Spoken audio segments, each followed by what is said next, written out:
তবে তার মাকে আর ওই দূরে রইতে পারে। মা জগতে সকলে কিছু সইতে পারলেও সইতে পারে না সন্তানের যুগল নয়নের জল। তেমনি ভাবে ভগবানের জগতে সকলে কিছু সইতে পারেনিও, সইতে পারে না কেবলমাত্র ভক্তের যুগল নয়নের জল। ভক্তের যুগল নয়নের জল সইতে না পেরে ভগবানের ধরে ছুটে আসে ভক্তের সঙ্গে। তাই তো শাস্ত্রে বলেছে বাবা, ভক্তি দ্বারে কৃষ্ণ তার সর্বশাস্ত্র কয়, ভক্তি না থাকিলে কৃষ্ণ দেখিলেও কিবা হয়, দেখিলে কিবা বাবা। আজকে এই মহৎ স্থানে এই মধুর হইতে মধুর হরি বাসর হচ্ছে। এই স্থানে আমি হৃদয় অবিশ্বাস নিয়ে প্রেমহীন হৃদয় আমি যদি রাজভোগে সাজাই আমার প্রভুকে 1 থেকে 1000 বার ডাকি,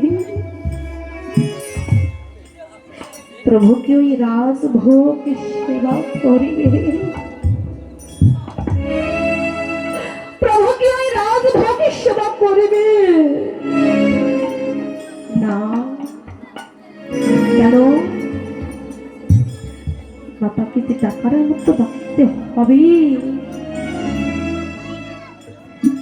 ধরুন আপনার পাশের বাড়ি কোন অনুষ্ঠান হচ্ছে, ও বাবা যদি আপনাকে নিমন্ত্রণ না করে আপনি কি সেখানে যাবেন?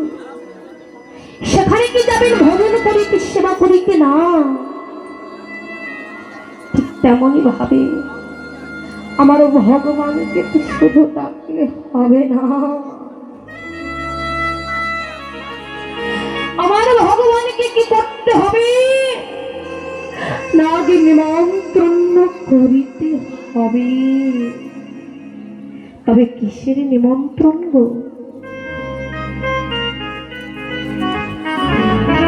না কোন শুদ্ধ ভক্তির নিমন্ত্রণ করিতে হবে।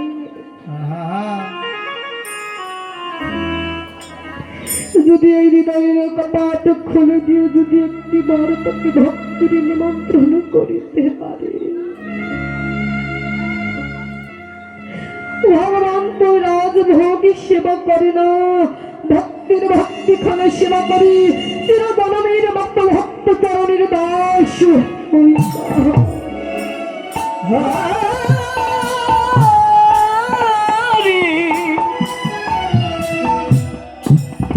হরি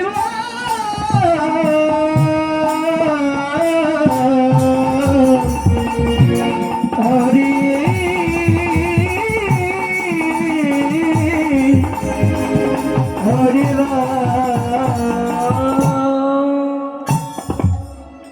রাধে জয়িতাই গৌর হরি।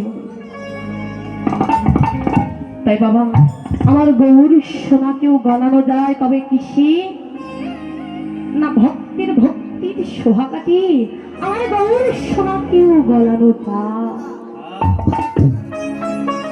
তাই আজকে আমার গৌর সোনা কি করলে নেব না, আজকে এই গলি হতো কি শিক্ষা দেবার লাগে, আজকে কি করলেন না নিজের আত্মস্বরূপটা প্রকাশ করলেন। কি করলেন বাবা না আজকে নিজের আত্মস্বরূপটা প্রকাশ করলেন। কিভাবে প্রকাশ করলেন? এমন ভাবে প্রকাশ করলেন মহাজন বলছে, দেখো দেখো আহা পীড়িতি মন